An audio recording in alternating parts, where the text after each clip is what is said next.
Let me make this quick video while I round my thoughts for the other video that I'm going to make for my other channel.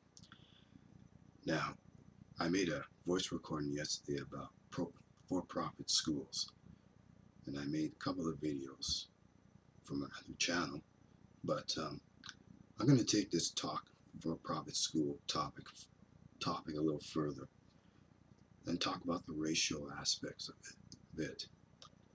Now, I watched a couple of videos on YouTube about for-profit schools, and it had a couple of black women on there talking about their experiences going to these for-profit schools like maybe DeVry or the University of Phoenix. And I'm thinking, is this the only are these the only places for these for-profit schools to go to set up shop in the African American communities? Probably I have to say yes, because I mean, most of these people in these communities are very poor. There are no jobs due to and the unemployment rate is very high. Well, there's no money circulating into these communities, so unemployment rate is no surprise. So I mean, and also, if you look at it, most of these African Americans they can't get scholarships, and they're so poor that they can't afford to go to school. Go to these schools like Harvard and Yale and New York University. So it's like they have to go to these for-profit schools just to get an education, not knowing that these for-profit schools can rip them off very easily. And with the money they don't have, they have to take out these loans that with very high interest rates, putting them further in their families in debt. So it's like they can't. So it's like they can't get out of the debt. I don't know. I think these for-profit schools take advantage of their vulnerabilities and their weaknesses, financial weaknesses. I mean, it's just economic weaknesses. It's just sad to watch something like this. And I heard Glenn Ford talk about this on the Real News Report or Real News Network. I think I have to agree with them. They go to these communities so they can take advantage of them and make money off of them.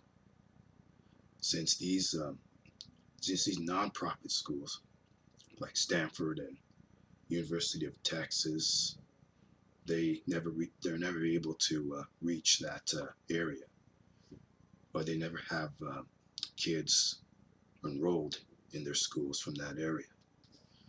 As I said, this is due to the economics. Economics plays into everything. Whether you're a student, whether you're an employee of a company, or whether you're an entrepreneur or a business owner. And the economic situation in these communities are not very good. So they can't go to school. They can't afford an education. And that just also comes into place this racist notion about education, since most African Americans are often turned away from acceptance into schools like Stanford and Yale and University of Texas and basically University of Florida and all these other universities like Harvard and Yale and UCLA and USC. So, I mean, they get turned away despite the grades they get. And often they receive a lot of racist treatment in these high-class schools. So what's the alternative? These for-profit schools they have to go to just to get an education. And these for-profit schools, they're out for only one thing: money. They're not there to teach these kids, nor do they care about them. really. They just want to make money off their communities. And they've done a good job of that. So racism and white supremacy plays into everything, not just economics, employment, and society, but society itself, and even education. Education is racism and white supremacy takes over education as well, where African American students are often turned away, or often prevented from getting acceptance into these schools. So for-profit schools take advantage of their vulnerabilities. And I think it's the same here in Canada too, that these schools are doing, taking advantage of immigrants' vulnerabilities as well. Since most immigrants come here with education already in hand in the countries they come from, but often their diplomas are not good enough here, or accreditation is not good enough here. So and plus they have their families as well, like spouses and children to look after. So they have no time to really go back to school. They have to work most of the time, work to feed their families and put food on the table.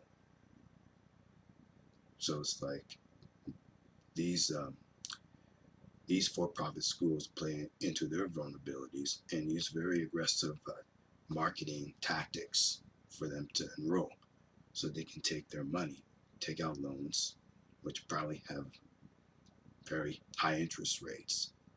Well, sure, the interest rate is, you don't pay any interest at all when you first finish, but then there's a 6-month period for these Canada student loans. 6-month period where in between that time you're able to find a job. But what if they don't find a job? Then the 6 months is up, then they have to start paying back the loans. And they compound the interest as well. So it's like they can't, they're not able to pay it back. So, I mean, this for-profit mentality plays into everything. Immigrants here, it probably plays into most First Nations communities as well, because they're in poverty, unless they were to get a scholarship. But how often does that happen? Now, I don't know much about First Nations people regarding their educational circumstances. I can only speak for the Black Africans myself, because I'm an African. But they immigrate to Canada too, and they don't have time to go back to school either. And they're often probably not admitted to these universities. So it's the same situation in the United States, where these for-profit schools go into the Black communities and basically just rake money out of them. So they're forced to pay back the loans that they've taken, probably with compounded interest. And these banks, they don't care. All they want is their money. Even if you can't find a job, or no company, and what company is going to hire them for jobs with the for-profit diploma? Oftentimes they're not even recognized. Most companies don't even recognize their education or diplomas. So it makes it harder for them to find jobs, especially for African Americans carrying these diplomas from these for-profit schools. As I said, racism and white supremacy plays into education, plays into everything, including education. And that's my take for today. That's all for now.